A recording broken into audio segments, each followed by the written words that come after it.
Anybody hear me? Yeah, I can hear you. Oh, Um, that Bear Delaware place. Like Oh, so you mean like that's out of state? I thought you were talking yeah. about like there's a random place around here. He's going to. No, he's a Havity Grace guy. Uh, Rod doesn't live in Bear anymore. Like he used to live up there, right? He's back in East Dean. oh fucking hell! But yeah, he like Like, that's like his home spot If is that anybody fucking should Bear know- Delaware shit. If anybody should know, Dave, you should know. Where's Rod at? You guys keep tabs on each other. Dude, hashtag East Dean Rod Uncensored. Shout out. shout out, Rod. Shout out Rod.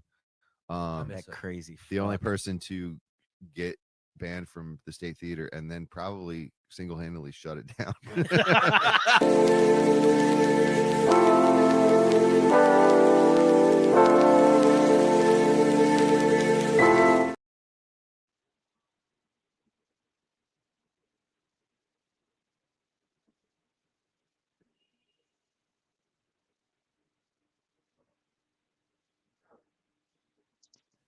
I hear you, brother. Welcome to the Rod Uncensored podcast. I'm your host, Rod Uncensored. Today we got a special guest, Derek Lee, a comedian out of Philly. How you doing today, man? Good, brother. Can y'all see me?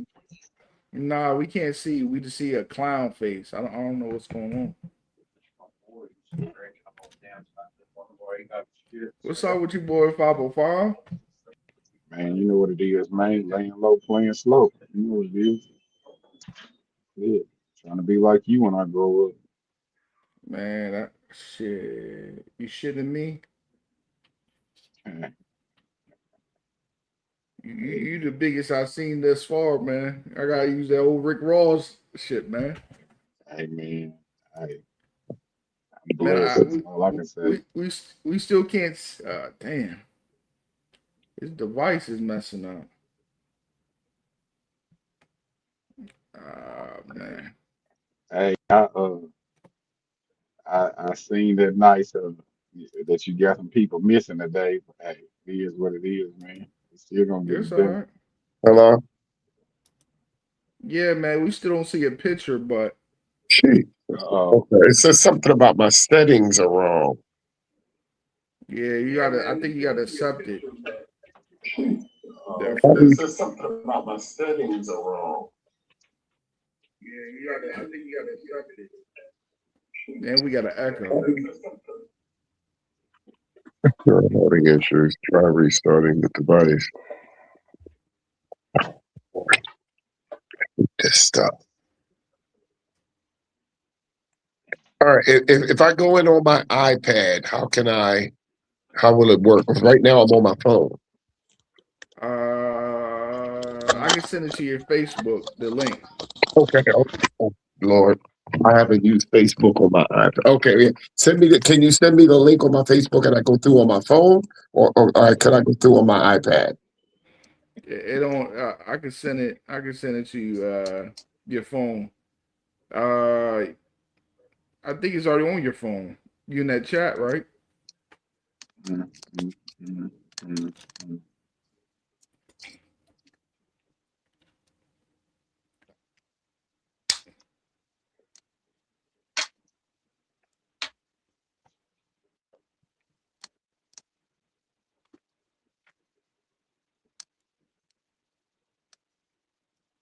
What's up with you, Xander?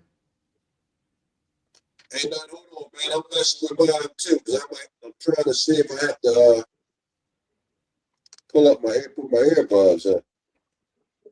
Can you hear me? Yeah, I can hear you. All right, hold on for a minute.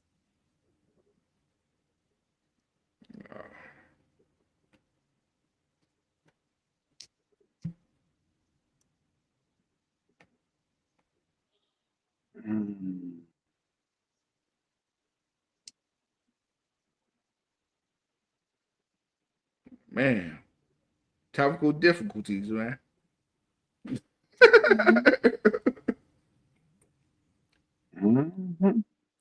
Technical difficulties. All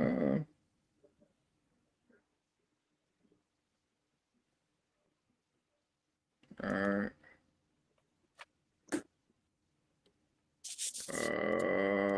Damn. Can you hear me? Yeah, I can hear you, but you just can't see your pictures. It's fine, man. All right, hold on. All right, I got this Zoom app. It says "Welcome to Zoom." Yeah, we're not using Zoom. It's StreamYard.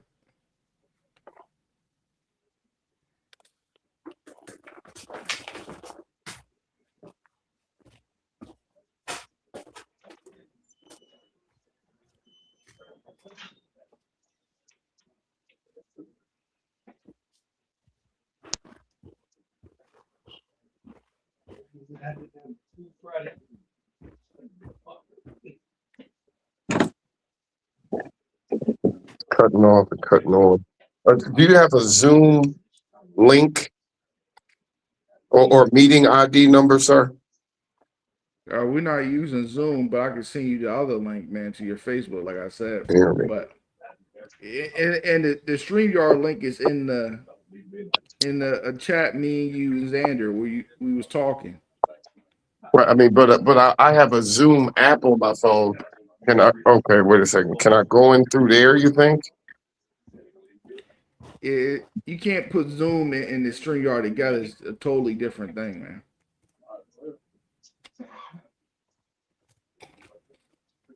It's cutting off and cutting on. You're in the show. Everyone can. It says I'm in the show. Everybody can see and hear me, but it doesn't.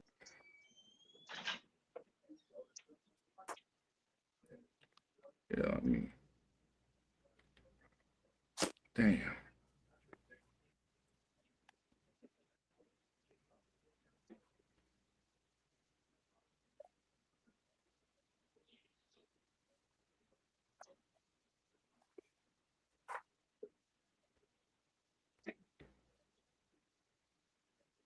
Yeah, I don't. Yeah, I sent it to your Facebook, man. See, does it work from there? Because I already sent it to your phone.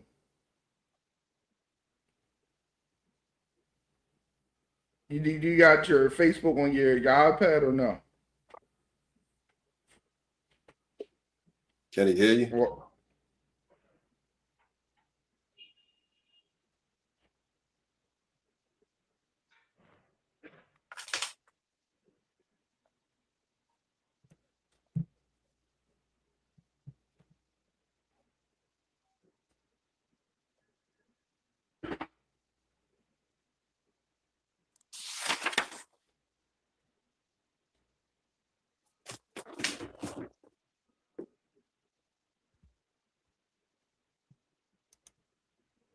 I don't know. Man, how y'all weekend was, man? Hey man, like I said, laying low, playing low, bro. I want to be like y'all when I go. I see Xander. He was traveling around the world, man. He was at Paris Island, man. I saw him lift the log up, man. Yeah, man. Down there at the island, brother. Go down there and see the young recruits. You know. So it was it was a good experience. You know, it's always good to be able to go and retrace your footsteps. How old are you, Rod? I'm 34. I'm about to be 34. Yeah, them guys I was with, man. See them boys in 40 years, man. Down there and see them cats, man. Do some do a little bit of reminiscing. Reminisce over you for a spell about 15 years ago just to keep it on track. You know. You ever miss being in the service? Nah, I'm glad it's over with, man. Yeah. You know, I done my part. You know, I'm getting my money, and nah, man, because I think about some of the BS that they got going on. It's like this Iran war. You know, it's like basically all Trump did was sell out to the Israeli lobby. We was in really bad shape after Afghanistan and Iraq. We really had no benefit, you know, getting into a conflict with anyone. And yet here we are, we right back at it again, man. And it's like basically Trump done embarrassed the U.S. Armed Forces because now everybody see that we really not up to speed for a real war. Because it's like we've been fighting cream puffs ever since 1991 when Saddam Hussein went into Kuwait. Same scenario with Iraq. You know, Iraq, the Afghans gave us a little bit of work.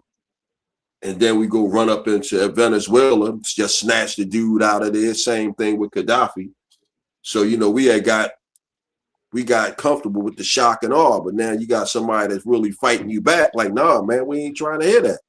And the Iranians been stockpiling weapons, get ready for war, man, probably for the last 30 years with us, man. They, you know, it's just it's a mess, man.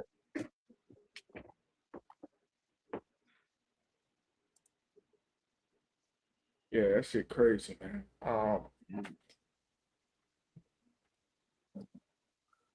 Okay, let's see. Is he?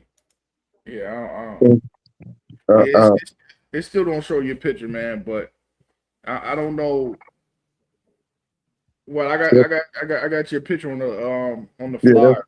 that's not my picture, but that's some of my entertainers that work for me. Okay, but man, let's go back to your story, man. How? Oh shit. You say that again? Is it up Yeah, back there? yeah. Let's go back to what got you in the entertainment and comedy and being a magician and all that, man. How did you get started? Back in '96 in Philadelphia, nobody else wanted to be a clown, so I volunteered. But come to find out, everybody started calling me after that, and I was charging like $75 for like 2 hours. I thought that was a lot of money, but clowns were making a whole lot more. I had no idea. I didn't want to do it. I didn't want to do it because I thought it was stupid. But now a working clown is making as much as $200 per hour. And God people were damn. laughing, and I ain't trying to do that. We work for the government. And I said, yeah, we work for the government. It's 1996. We're making $20 an hour. At the time, $20 an hour was a lot of money in the 90s. So, but I kept on doing it, and people laughed at me and laughed and laughed and laughed. Shoot, I done bought a house and put my kids through college. You know, I kept my good job, but on the weekends I was doing birthday parties. So I'm sitting here with a full-time job, but every Saturday and Sunday I'm making $700-800 every weekend. That's another $30,000-40,000 under the table. Yeah, you can't beat that, man. Yeah, yeah. So what kind of don't you've been doing that since '96? You said Yeah.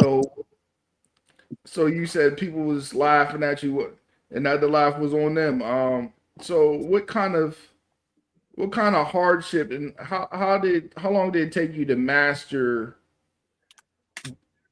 that game of being a Well, clown and well, doing people says it takes 5 years to master anything. I still tell people all the time, I'm still learning. I'm still learning. But when you love what you do and do what you love, you don't go to work. What I try to encourage men, you got to get multiple streams of income. I don't care what you do for a living. I just want to be a barber. Yeah, that's fine. But just in case that doesn't work out, it's always good to have some type of talent on the side. You work at Aetna, you work at Tasty Cake, you work for the government or whatever. You know, you should have another skill just in case. But a lot of times we're so complacent now. We don't, we you know, we're just, I know people, I'm just going to be a Facebook influencer. Man, if you don't get out of here with that nonsense, you got to get a 40-hour work week and your hustle. You got to know your credit, your career, your car, your castle, Christ. You got to get all those things in order. All those C's in order, you'll be fine. Stop having babies if you only got one stream of income. You need multiple streams of income. You living with your mother and you're 30, you got issues. You're right about that. And the first time I seen magic and comedy together was probably Def Comedy Jam, Kevin Lee. Yeah. and him doing the juggling shit, Yeah. mixing with jokes. Have you ever seen like two magicians on the same card, or that's rare to see with No, clown? there are whole magic shows that you could go to, but they're few and far between. Okay. There are whole magic conferences, magic theaters. You know, you can see two, three magicians, but a lot of times we don't know about it.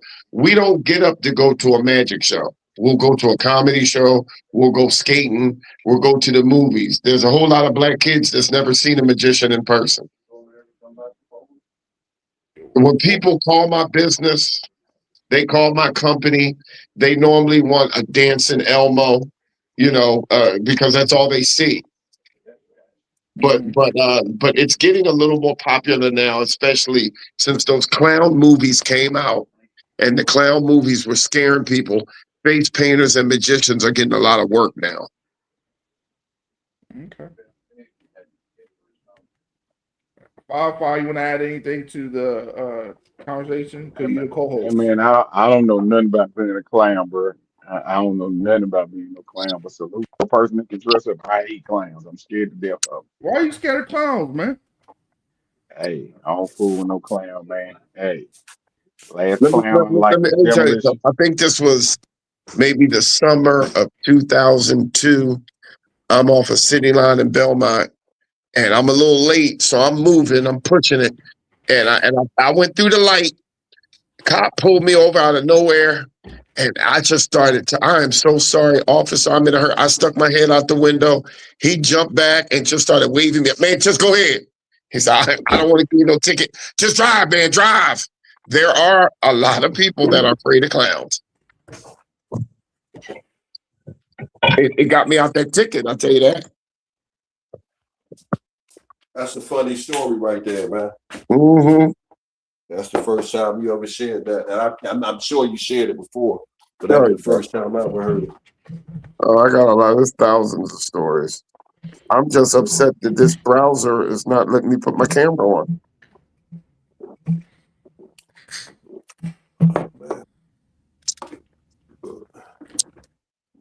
So how long did it take you to work yourself up? What do you mean? Hold on, I got.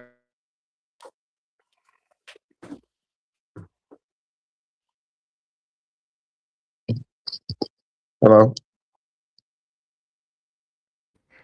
I'm sorry, I had my allergies just flaring up. Oh, shit.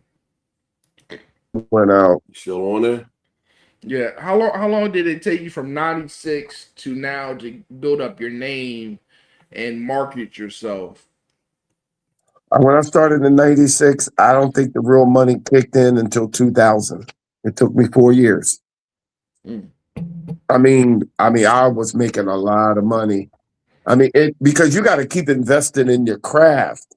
There are clown conventions where you go by, where people used to sell wigs and makeup. There's magic conventions. You sit over there and you see Copperfield, and you might see David Blaine walk in. It's a lot of stuff that we don't know about. It's a hair convention. It is a clown convention. It's a magic convention.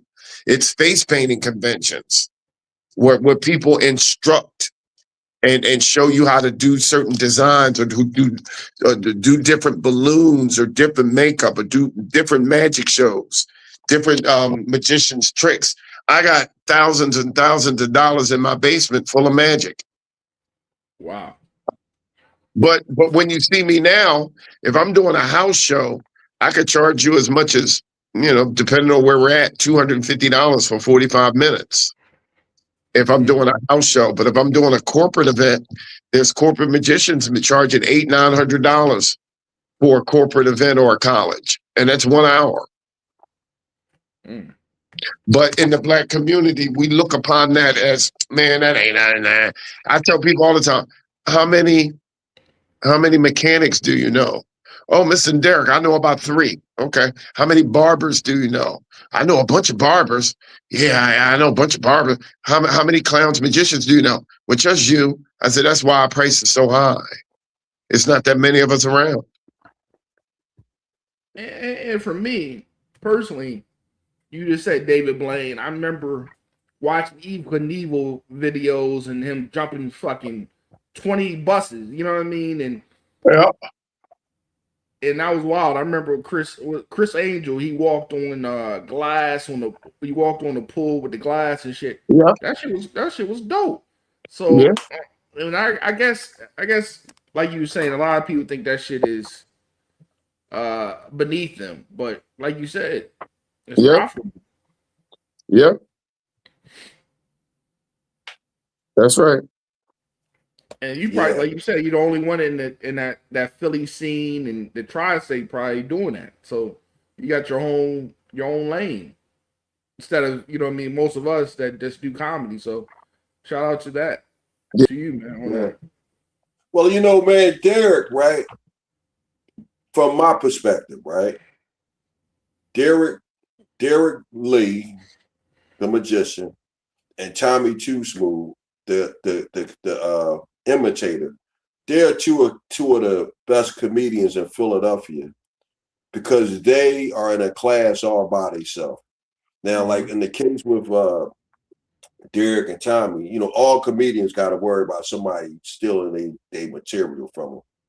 But with Derek and Tommy, hey man, unless you're going to practice magic, for maybe like about 2 or 3 years to get good, or you're going to work on a character like the way Tommy do, you're not stealing their material, man. So that alone sets them in a class by themselves. And like Derek and Tommy are two of my more favorite comedians in the city, man, but owing to the fact that they are unique. Now, there's a lot of good comedians up here. Nate the Landlord, first person that come to mind. Denny Live is another person that come to mind. But still, in my opinion, Derek Lee, the magician, and Tommy Too Smooth, the impersonation guy, they're two of the best guys in this channel, man, because they are so unique and they're literally in a class by themselves. Can you guys see me now? Yeah, we can see you now. Oh, okay. See. Okay. Cool. We can see you now. And that'd probably be a lot to follow you after you do all that magic shit and all that shit. That shit probably a lot for people to follow that. So was it a problem where people was giving you like angry looks and Yeah. problems in the comedy Well, scene? Because this is the way it is now. This is an opinion. We're all entitled to have it. Yeah. I love my comedy family in Philly, but I noticed they're pumping out a lot of these comedy colleges every year. There's a different college, and a lot of people are just jumping on stage with a few jokes. And I think when you think about certain people, and when you go to Vegas or you go to the casino, you have to have an act. And a lot of people don't have an act; they just have a couple of jokes. Tommy Too Smooth has an act with different characters. And I always try to encourage people, work on your act. Just don't show up with a couple of jokes. Can you perform in a country club? Can you perform for older people? Can you perform at a school or college? I think in this game now, it's so competitive and it's sad that we spend a lot of time bashing each other, not even on the low level, but on the high level. I hated to see Cat Williams wasn't speaking to Steve Harvey. Come on now. We're entertainers. Let's entertain. But everybody is so trying to get their position to get a shot. Some people I see comedians mad at each other for nonsense. Nonsense. Well, he stole my joke. Oh, well, when did he do that? Oh, back in 2009. You still mad? 2009? Come on now. Get in the game. We got to stop this competition. And I noticed there's a lot of average white comedians that just move on and they stay booked and they're average. And there's nothing wrong with being average. There's nothing wrong with being average looking. There's nothing wrong with having an average act. There's a lot of people who are straight average and they work every weekend. And the white guys keep putting them on. The black people won't put you on if they feel like you're a threat to them. Let me tell you something. I put people on my shows, and I know openly they don't like me. I know they don't like me, but I'm all about making my crowd happy. You don't have to like me, but you're damn sure going to respect me, especially when I give you this envelope. Mm. I'm going to give you this envelope. I'm worrying about my crowd because my crowd done paid $30 to get in here. You don't have to like me, but you're damn sure going to respect me. Mhm. So But them white comedians, they move on along. We are the worst. I don't know if it goes back to slavery or whatever it is. We are our biggest problem. People tell me all the time, it's the white man, the white man. I ain't worried about the black man. I'm worried about niggas. Niggas is my problem. I ain't worried about the white man. I'm sitting here trying to work. You don't want to book me because, oh, well, he don't really have, you know, he this, that, and other. If the crowd is laughing, somebody likes it. There's an audience for everybody. But instead of you wasting time hating on other people, be more funny. Mhm. Write some better jokes, man. Yeah. I could be wrong. This is an opinion. This is an No, opinion.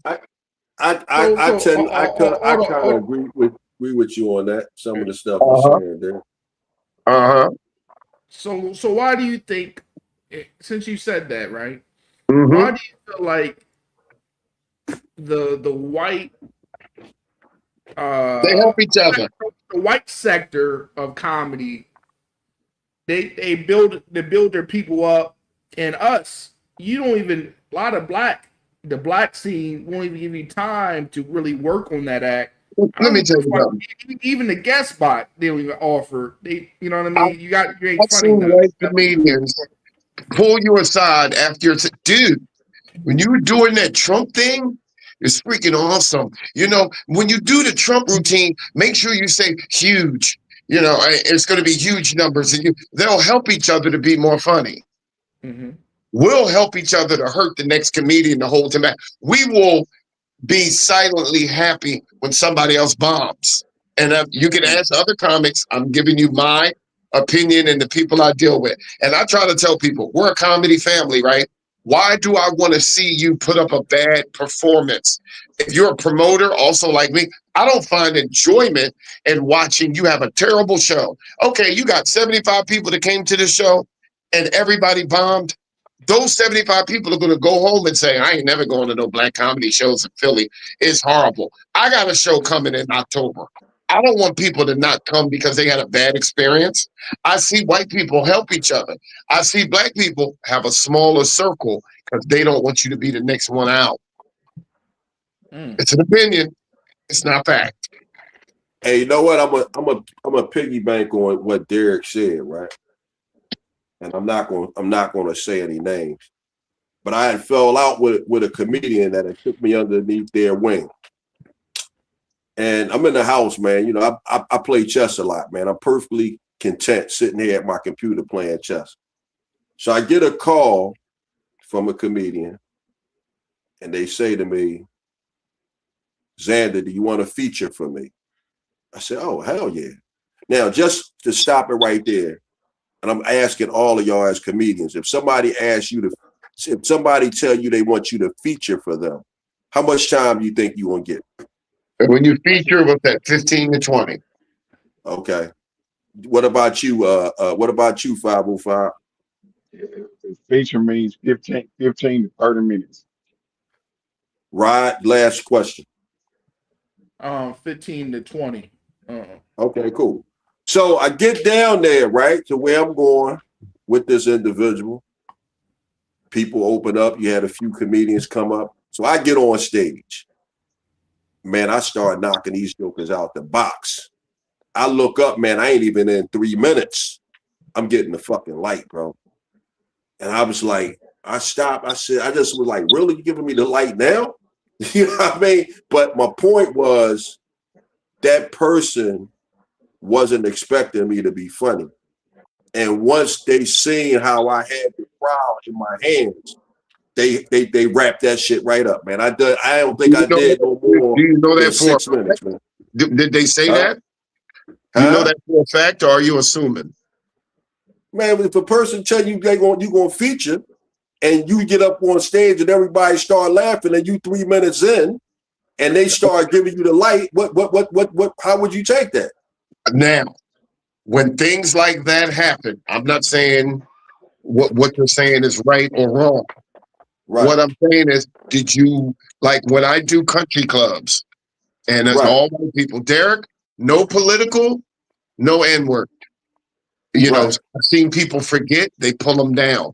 I just want you to be sure that that's the reason that you got pulled off. I'm fairly, but first of all, So man, ask, I'm not, even though I do have profanity in my act, I'm right. not no vile and wretched dude.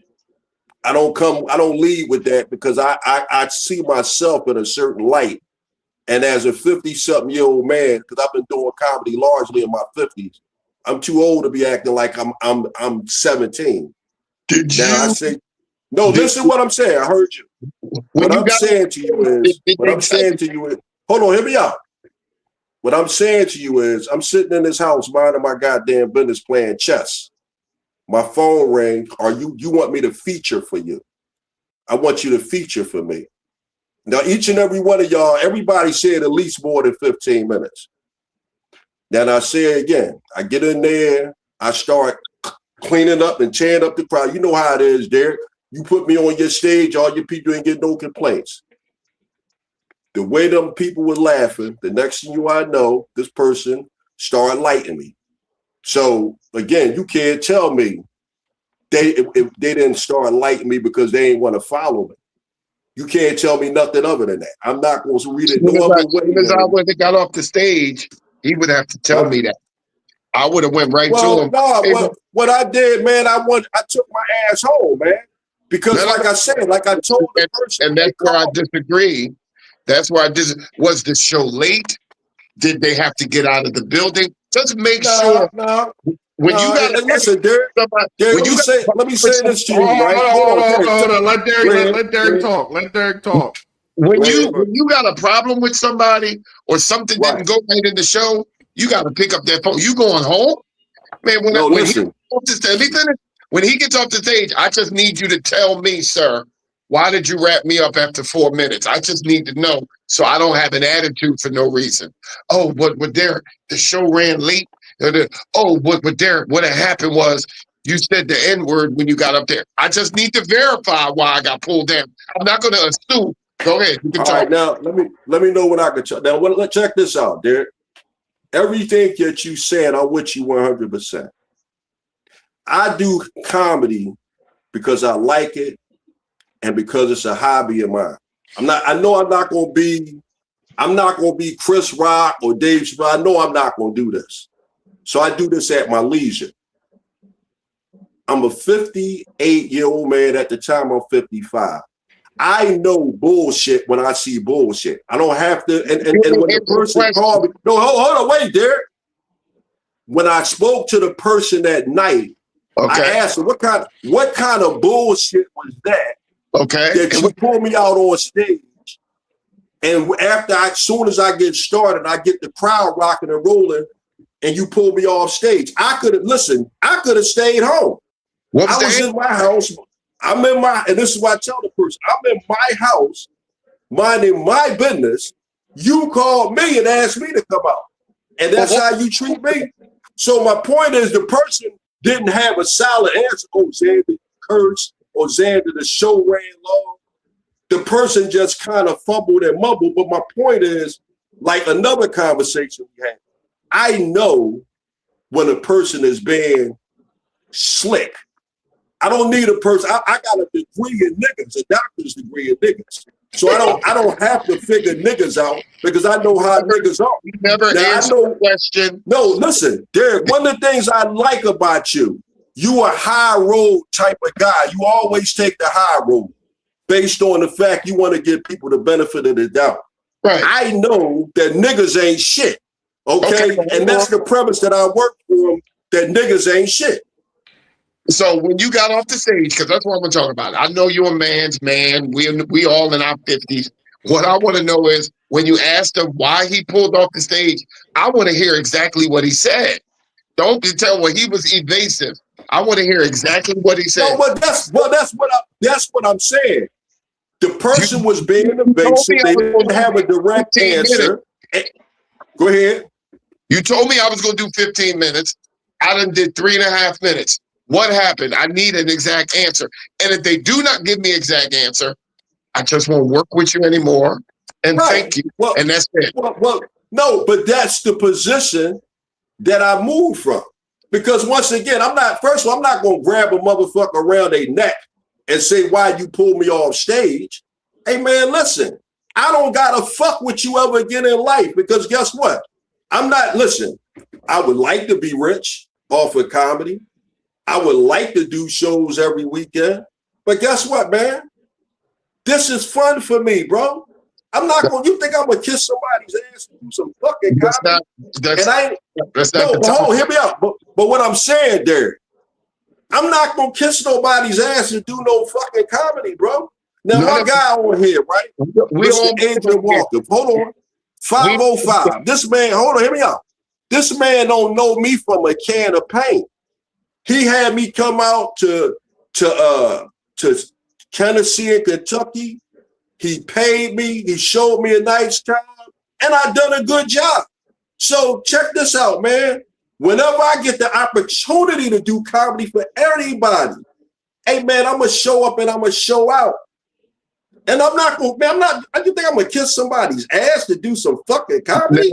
Now you're going off topic. We know that you're a man. Listen, I respond to you. You the guy that take the high road, and I respect that you take the high road. Because sometimes it ain't. He didn't give you a definite answer. Just don't work with him no more. But I already told you that he didn't give me a definite answer.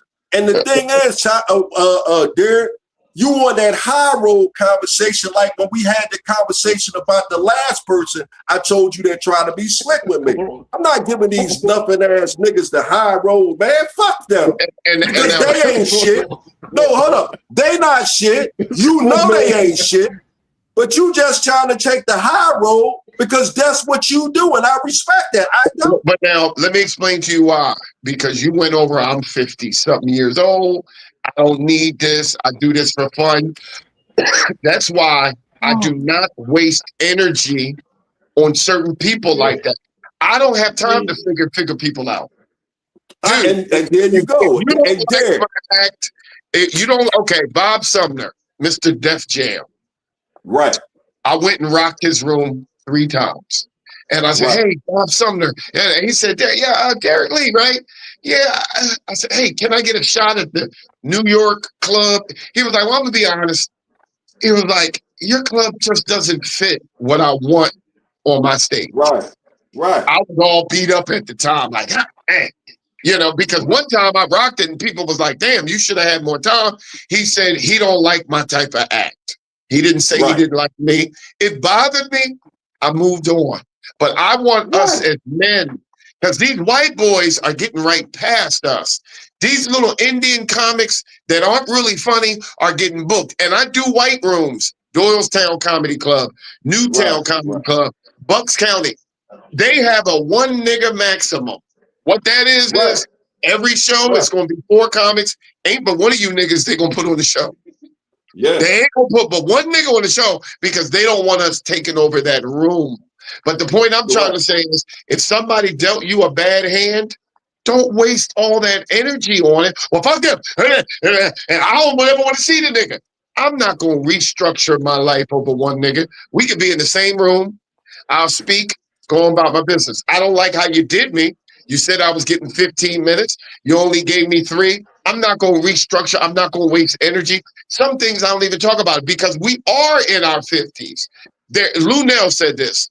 It's a lot of black men in prison or at the cemetery because of some bullshit. Hey, Derek, I respect what you said, but check this out. I am going to restructure my life. And because guess what? If I don't fuck with you, I don't fuck with you. It ain't about a grudge. It's about, hey, man, I don't fuck with that nigga, and I don't want to be around. You could call me. That's what I'm saying. Hold on, wait. You could call me petty. You could call me small-minded, but guess what? When I look in the mirror, I see my face, not Derek Lee's face. Well, I will tell you that what an entertainer told me like 20 years ago. He was like, Right. Derek, some of the most talented singers, dance. When you think about R. Kelly, when you think about Bill Cosby, hate to say it, when you think about Mike Tyson, some of the most talented people, they're great at what they do. They're always a little strange. And I hate to say that because somebody's going to be offended. Prince, one of the greats, a little strange. You know, I've had people come in my house and my wife makes fun of me because I vacuum every day. I go to the gas station every morning. Right. Every morning I get gas, and some days it might be $4 on pump. I always keep it at F. I do strange stuff. Talented Right. people are always a little kooky, but that's just how talented people are.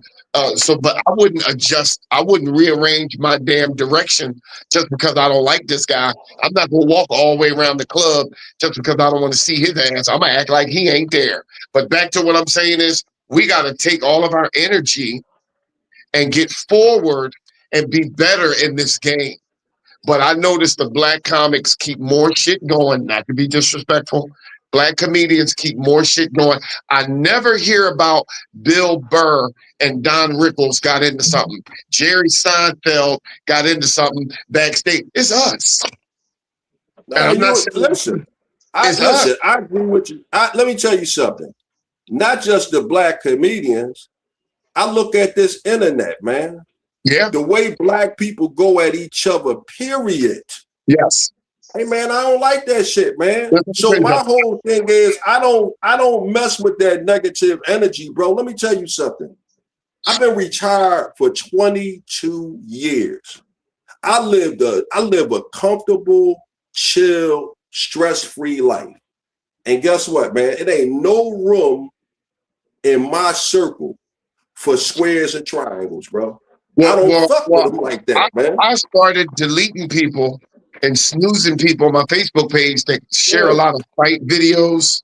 I don't want to wake up in the morning and see the stop. fight. Talk your shit, Xander. Talk your shit. Talk your shit. What He put a happened? lot of seasoning now. He put a lot of seasoning now. I never seen him so animated in my life. No, because Derek is Derek Lee is my elder brother in comedy.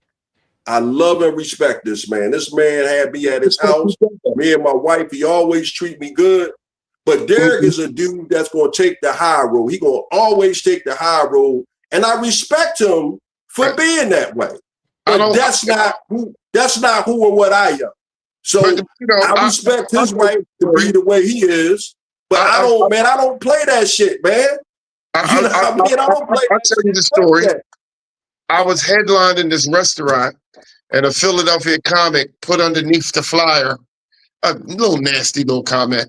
And the promoter, who's also a comedian, what's the situation with you and such and such? And I said, I don't have a problem with him. He's got a problem with me. I don't know what it is, but I'll tell you this. I ain't got time to figure it out. I'm out here getting money. I ain't got time. You got a problem with me. I don't have a problem with no comedian. They might have a problem with Derek. And you know, what that's going to do? I started deleting people that share too many fight videos, girls fighting. I don't want to see on my Instagram. I could care less about that fight and who cusses each other out. That negative spirit, I ain't trying to. I noticed that these white comedians are doing better than us, and they are helping each other in the craft, and we are holding each other in the craft. It's an opinion. No, let me tell you this, right? I'm going to stay with that, right? It's like case in point. Fenris down at bar 13. Fenris fucks with me like that. Fenris had me on at least 2 shows a year. That's my guy. I don't make a lot. He give me some pocket change. I'm good. My guy right here, Mr. Adrian 505. At some point, I'm gonna make, when I feel like making the pilgrimage back out to Tennessee, Kentucky. Hey man, bro, when can you have me back? I may pick up the phone and we'll put something together like we did last time. I got some young boys up in New York, man. My man Miles Cho. It's a little clique of young comedians, man. They guys is like 35 and under. Man, I go up there, man. They put me on a show anytime I go up there. If they having a show, saying to go ahead up there, man. So my point is, what I'm saying is, right? I got people who fuck with me like that, man. So, hey, man, yeah, it would be convenient to be able to get on shows in Philly on a regular, but guess what?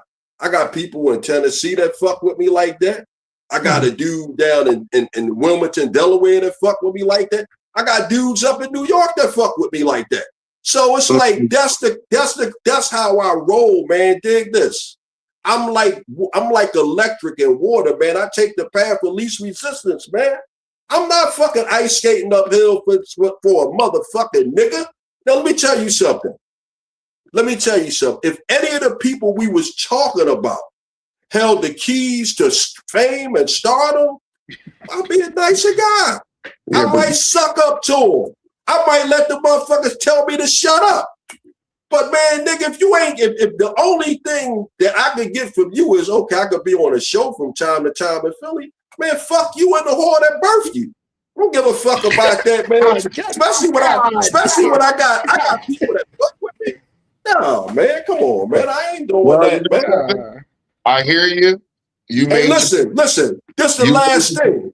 I ain't kiss ass when I had to kiss ass. And I'm damn sure ain't gonna kiss ass now that I don't have to kiss ass. Oh my, hey boy, this was dark, boy.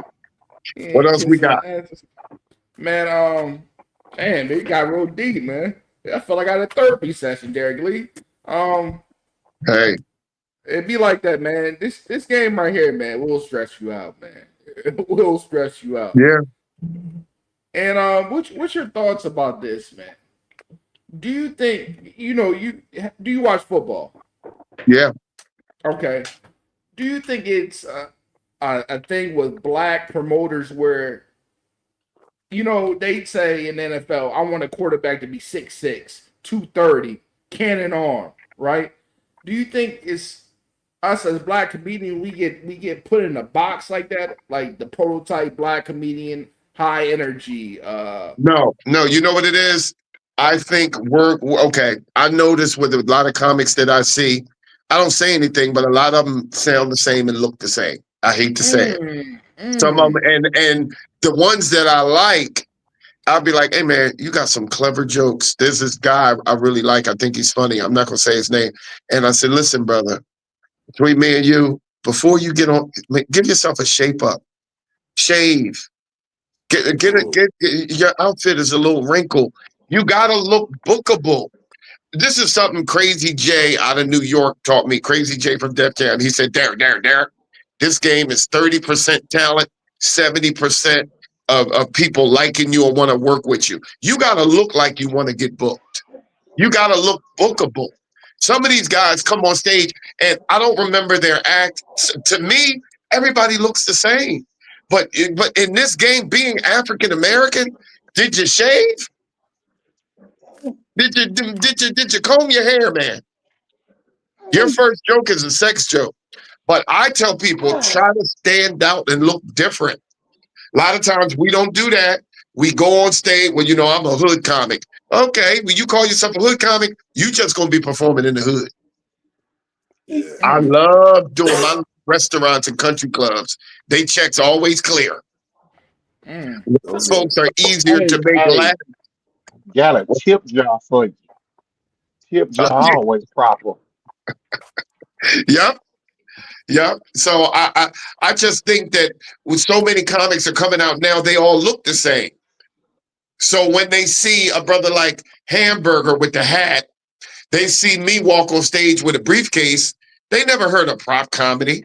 They never heard of magic comedy. They just see the regular cats that they've been growing up with. So, and some of them never been on a cruise ship. They ain't never seen no cruise ship entertainer.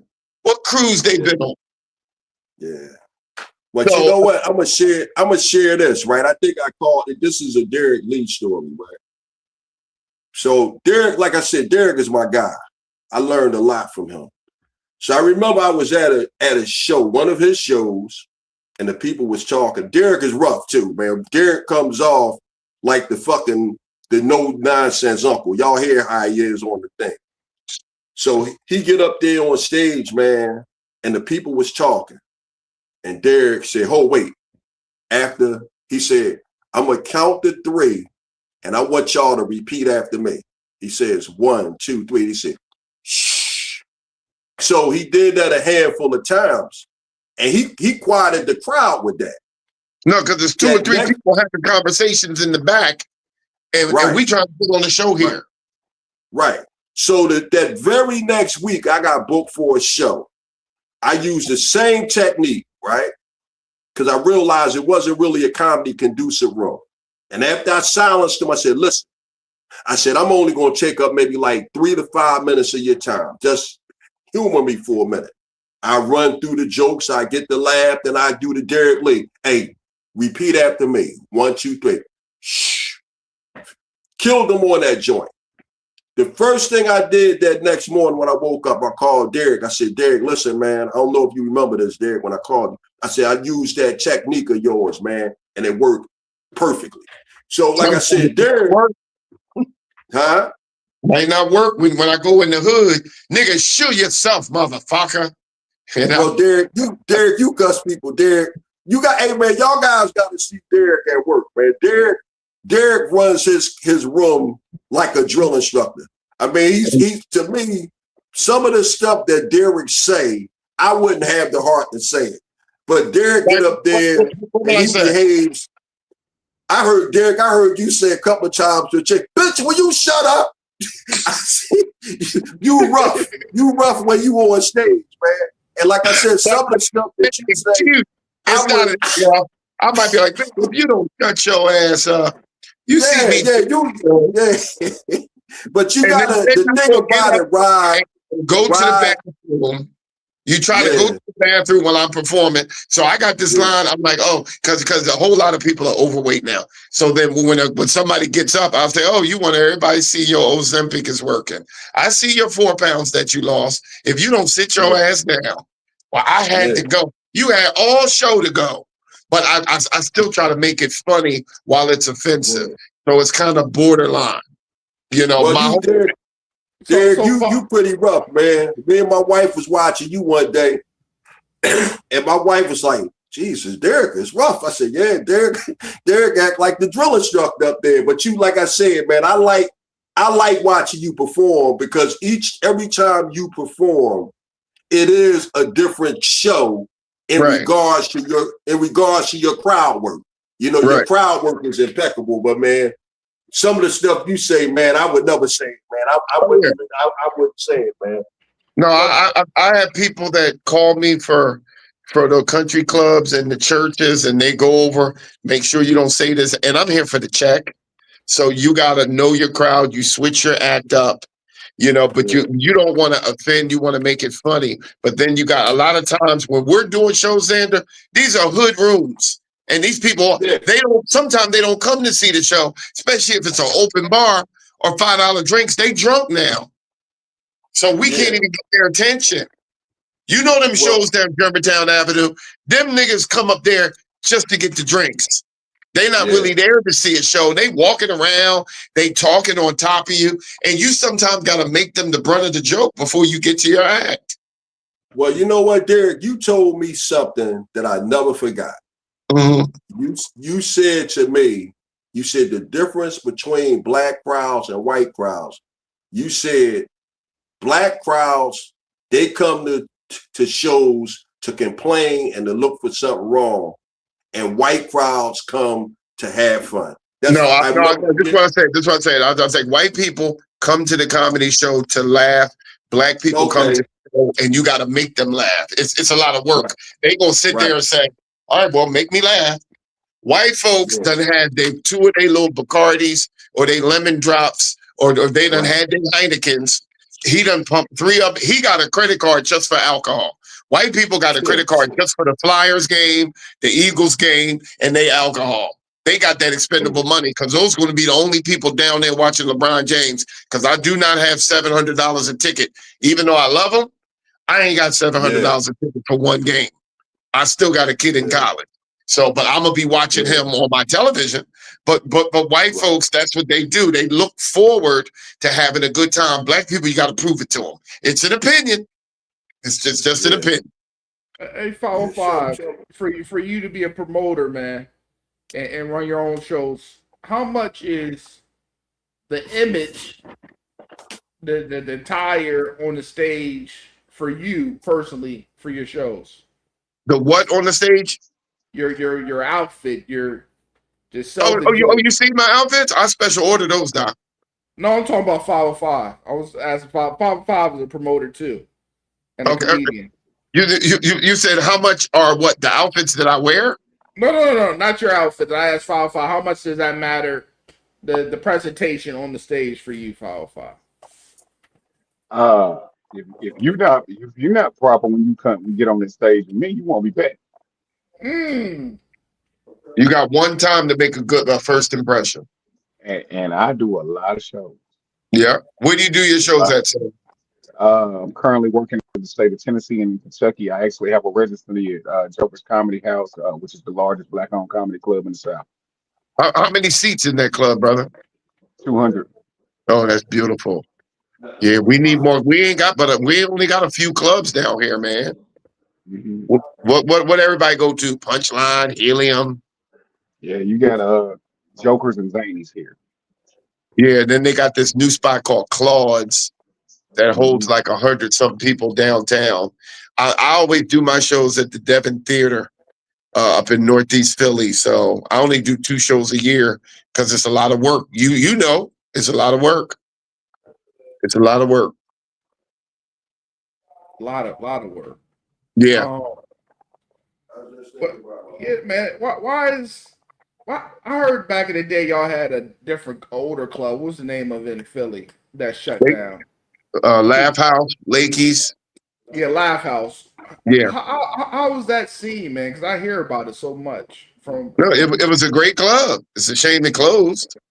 It was a great club. It was your traditional microphone, dusty. You got your stool, you got your light, and I think those intimate shows when the crowd is right here, for some reason, you could just be more funny. I hate to do some of these events at these bigger halls and the crowd is sitting at tables.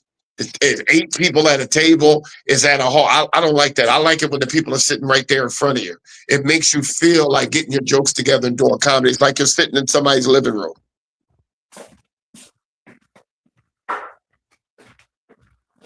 So you like it intimate and close. I'd rather do a comedy club than a hall, because a hall, they're sitting at those round tables and they're so far back. And sometimes the First Union or the First Legion or the Masonic Hall, they don't have no stage. You going right up to the floor. So I don't like that. I love a comedy club. First of all, a crowd gets me excited about working. Mm. I just don't like it when they don't turn the light off, man. That's like it's too much. It's too much of a distraction when they don't turn the light off. Yeah. I will say this. The one, I ain't gonna say the one, because I've learned a few valuable things at a comedy course that I took. But one of the things that I learned at a comedy course, very important, you have to know the difference between a comedy conducive room, a comedy club, a movie theater setup, and a room that's not comedy inclusive, a bar with the TV on and people with backs to the entertainers. So, that's, when you at least got an idea like, okay, this is not a comedy conducive room, you got to do a lot of crowd work in a room that's not comedy conducive so that you can pull the people in and stop them from talking. That's number one. Now, this is what I learned from Nate the landlord. Nate the landlord say when he come into a room and it's not comedy conducive, he's extra loud. He's so loud so that the people that is talking, they can't hear themselves. So he makes them be quiet by being real loud on the microphone. Yeah. I found those two, knowing a room knowing the difference between a comedy conducive room and a room that's not comedy conducive, or being loud so that the people are talking can't hear each other. I found them that to be very valuable information, and I thank a comedy course that I took and Nate the landlord for giving me those, picking up those. What we should do more as a comedy family and we don't do, we need to take more time to try to teach each other's those gems. But everybody is trying to pull their own. We don't see, because a lot of people will sit back and say, like when I do some of these podcasts and somebody says, well, Derek, you made a comment. That's not true. That's my truth. I'm telling you what I deal with. But if you've been doing something 15 years and you're good at it, reach back and help that young person that just graduated to college, or help the guy on his stage presence. We will sit back and I'm funnier than he is. I don't know how he get. Dude, the headliner is getting $500 and y'all sitting back here arguing backstage. Y'all ain't even balling. Y'all not even balling and you arguing. Spend more time helping each other, but we spend more time just to make the other person look bad and say we're better than them. Reach back and mentor some of these young men, not just in comedy, but in life. We need people to say, hey, man, let me holler at you for a minute. How come you don't have a full-time job? Well, I'm getting it together, Mr. Derek. Nigga, you're 28. What you mean you getting it together? Well, I'm trying to get my acting career. That's fine. While you go to your auditions by day, take your ass to the post office at night and work the graveyard shift, or at the Amtrak, or at the airline, because a woman can respect a man they don't love. They will never love a man they do not respect. And a lot of people are running out here trying to go to LA and New York and getting it popping, and that's fine. But some of the OGs got to reach back and talk to them, because there's a whole. Isaiah Thomas said this: the best basketball players are still on the playground because they didn't learn. They didn't get into their books.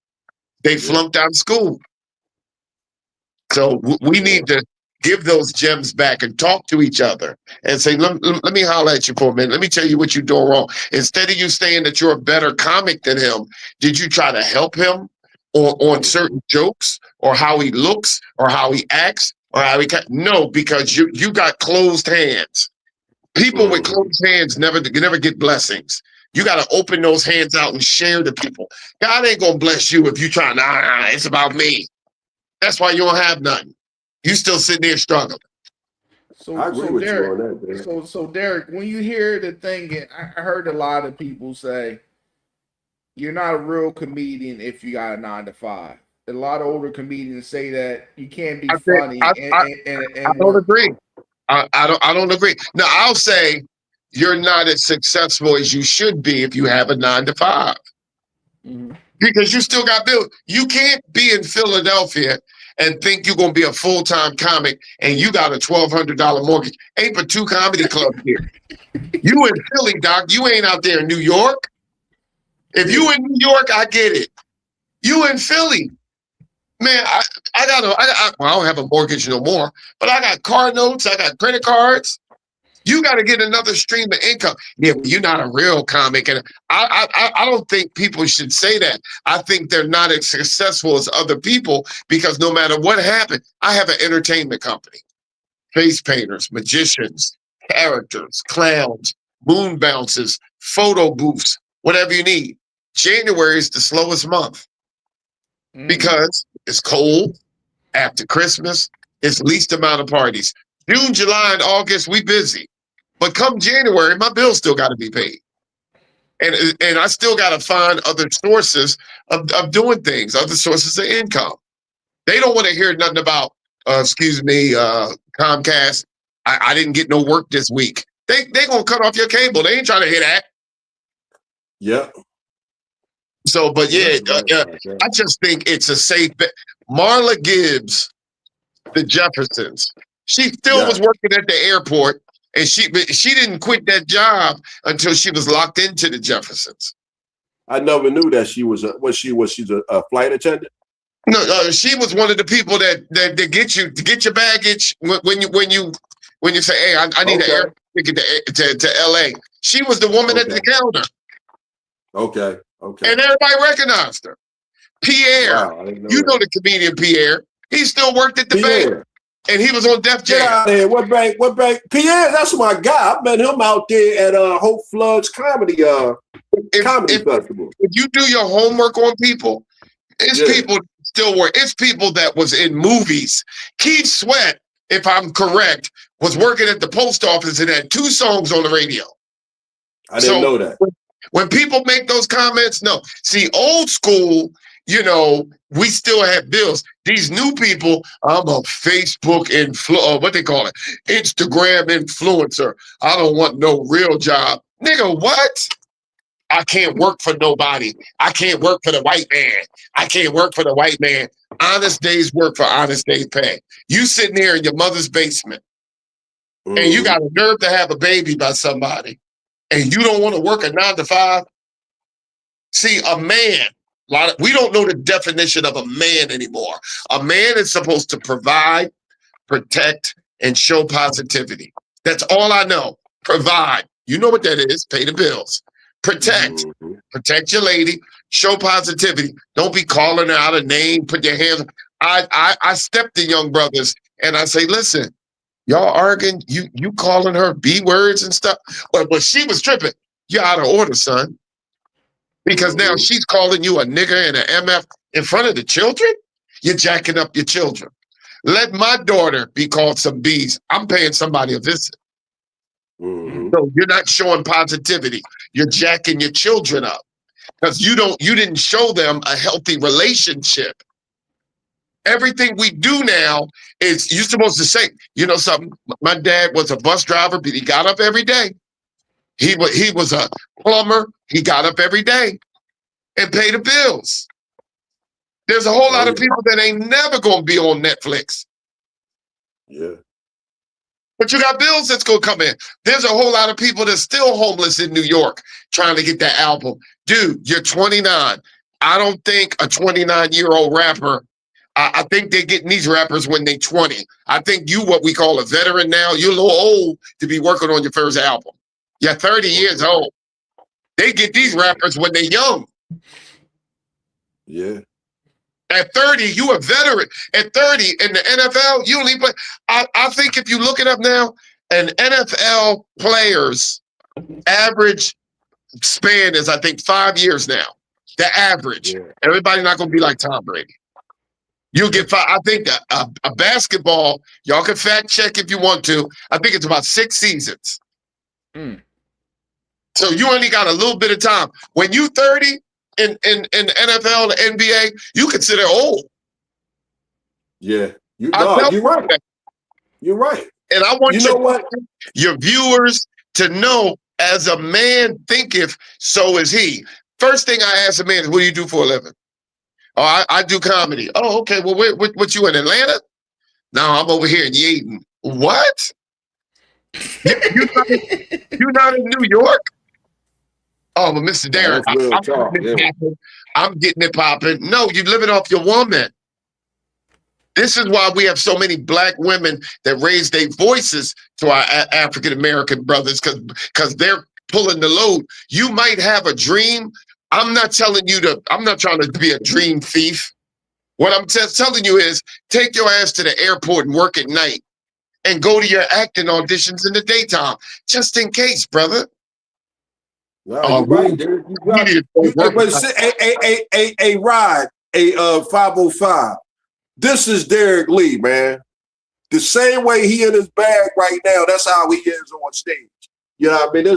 That's why we might have disagreed or seen things too differently early, but that's my guy, man. That's why I like his comedy. Because he gets up there and he. We men. Yeah, I'm here. We men. We can disagree. We don't have to be disagreeable. We men. That's the problem. And not to go off topic for you guys, I know you got some great viewers. Men now are so feminized. We're spending too much time underneath women. No disrespect. I had to tell a guy, you spending so much time with your woman, you starting to act like her. We need to get together and have testosterone. We need to get together and talk as men. You know, if you got a problem with me, we're going to talk about it as men. Don't walk around for 2 years acting like a little bitch. We men. Let's get it out. But you know something? So many women are leading the household. They're feminizing these boys. I do schools all the time, and little boy, his hair all long. It was. I thought it was a girl. You ain't take that boy to the barbershop? Why you got his hair braided like that? Well, I just, he need to spend more time with his uncle. We are so feminized that we're acting bitchy. Excuse my language to who's watching this. These men out here are acting bitchy. They're acting like little women. I didn't appreciate that he didn't speak to me in the dressing room. What, nigga? Well, he didn't speak. He didn't say bye. If you don't shut your bitch ass up, go over there and tell him, and let's keep it moving. We men, we ain't got time for that. But we're so feminized. We're too emotional. These young boys, 7, 8, 9, 10, they're not going to the barbershop. They're going to the hair salon with their mom. And then when they start arguing, first of all, you see how the boys are even fighting like girls? You got me fucked up. You got me fucked up. You acting like men don't do that. Hey, man, listen, Xander, I need to talk to you outside. Let's just deal with this. All this getting all feminine. We ain't got time. We men. Yeah, that's how it goes, man. That's the world we live in, man. And you can't correct nobody's kids, man. People don't want, but that's the problem. We lost village. I have no problem when the village pulls my son aside and says, let me holler at you. You know, your father didn't go to all your soccer games is because he was holding it down. He had a store, he had an entertainment company. Your father was holding it down. They know now because they're in their 20s. My dad couldn't make it. How you think the lights, the gas, the phone, the water, the cable? I got 17 bills, man. I got 5 life insurance policies I pay on, 3 on myself, because I want to make sure my 2 kids and the wife are taken care of. These black men out here, you 35, how much life insurance you got? Oh, man, I got a couple dollars. A couple dollars? You know what's going to happen. Chances are you're going to die. You're supposed to have 4 to 6 times your yearly salary. I don't know how much you make, brother, but I'm going to say if you make $40,000, please tell me you got 200 grand waiting on the family. White folk die on Tuesday. Friday is the funeral. Niggas die on Tuesday. 2 weeks later, we up here collecting, GoFundMe, freezing. Fried chicken. Fried chicken. We trying to figure it out. And then when people say, look, we're going to get him cremated. Craig ain't want to get cremated. Craig ain't here to have a vote. I got $1,200. We're going to have to cremate his ass because a damn coffin will cost you $4,000 or $5,000. The plot might cost you $5,000. But since we don't let other people correct us, you know, the grandfathers and the uncles need to start talking to you. Let me holler at you. You know what they did when you were 17. Let me holler at you, son. Why you ain't got your license? Oh, my mom didn't take. I'm going to come back. Read that book. I'm going to come past the house. We're going to take it. The community. You come into my house. We sitting at the big table. Kids aren't allowed at my big table. Because I'm going to say something about an adult. They got to go in the basement. This the adult's room. What you doing? I had to tell my niece, what you doing up here? Oh, I was sitting next to my mom. I said, no, your mom might do that. You go down there with the teenagers. You stay out of grown folks' business because we might have conversations. You're not equal yet. You know Thanksgiving, you sit at that little ass table. You don't sit at that big table. What's wrong with you? But we stopped letting the village raise our children. We stopped correcting our children. And I try to correct some of these comedians. Man, you got a problem. You better deal with it. We men. F that nigga. F that nigga. I hear them guys speak to him again. You're too emotional. You're too emotional. We ain't got time for that. You say something to me I don't like, you get funky with me. I see you at the next comedy show. We'll talk. And you saying a lot of things, man. Because I tell people every time. And I tell my son, my stepson all the time, I couldn't ask my dad why. Yeah. Because I said so. I couldn't even look at my dad. I couldn't even look at my dad some way. If I'm in trouble when I smirk at that nigga, I'm getting punched in the chest. You might have got after you questioned him. But that's the problem we got with our young men now. They too feminized. We're demonized. No disrespect to the homosexual community, but whenever we see an AIDS commercial, a trans, Black people, Black people. black men is always front and center. We front and center on that. But when they talking about bad credit, we front and center on that commercial. We just want to be put in a good. We don't have the TV show Blackish anymore. We don't have Family Matters anymore. Those strong black male fathers are not there. Rock was a great show. Rock, oh yeah, he was a trash man.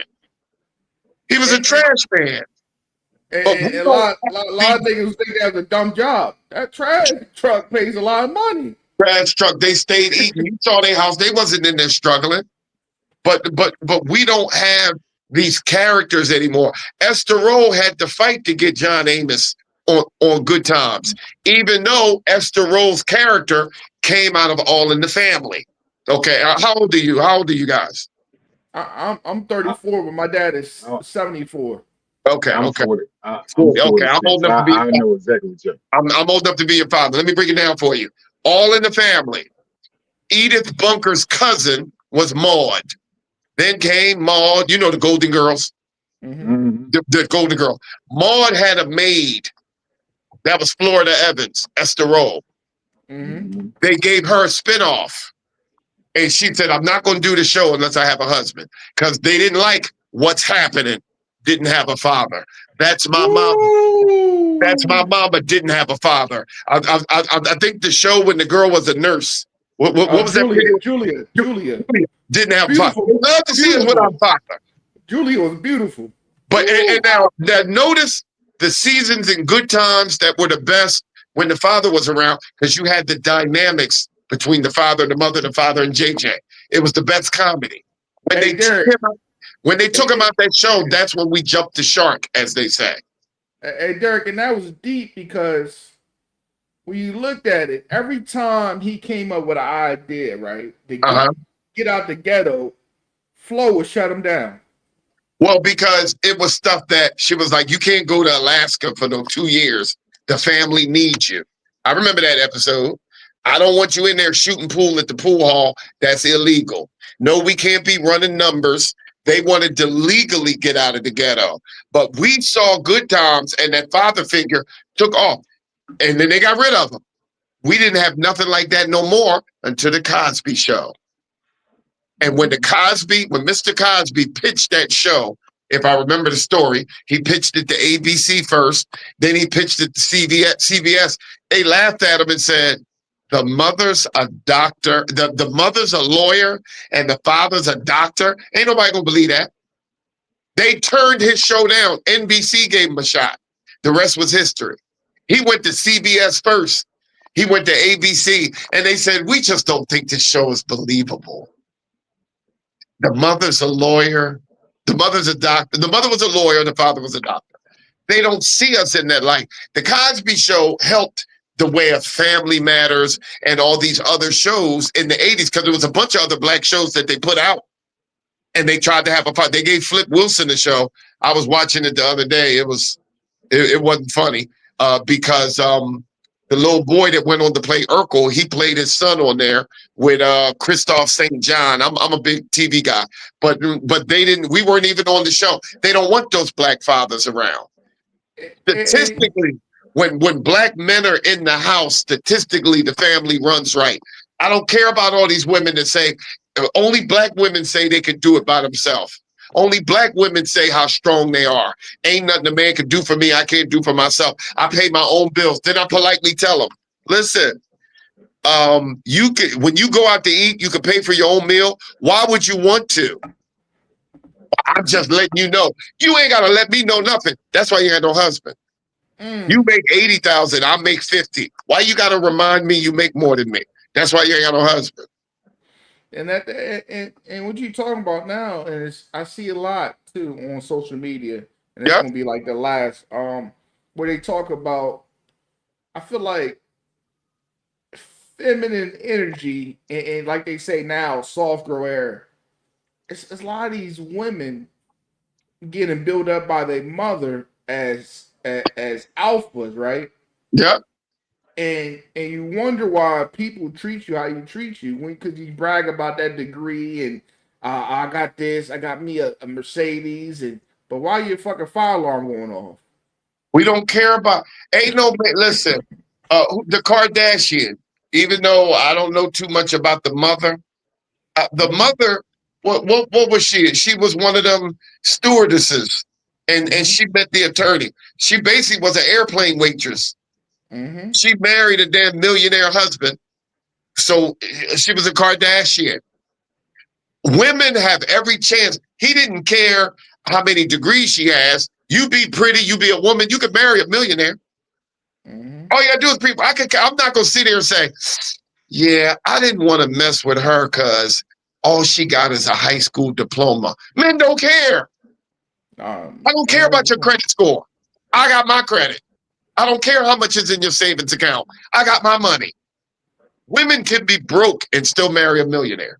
But these black women sit back and say, I do this, I got my own business, I got it. Or can you be a woman? Can you be a mother? Do you have all your teeth? Will my mom like you?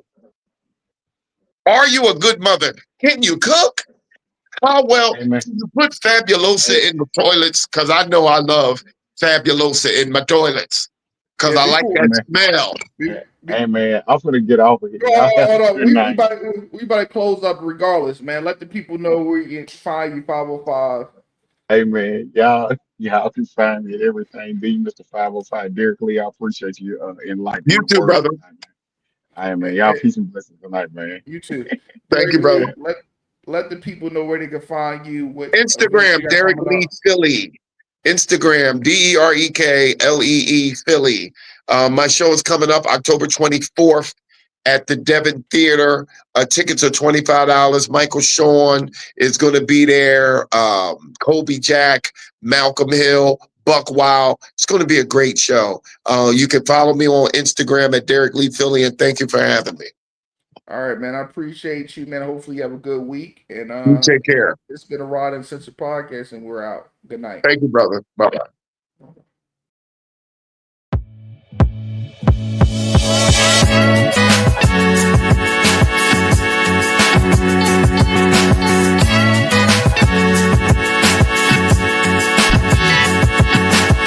Oh, well, what's coming to you?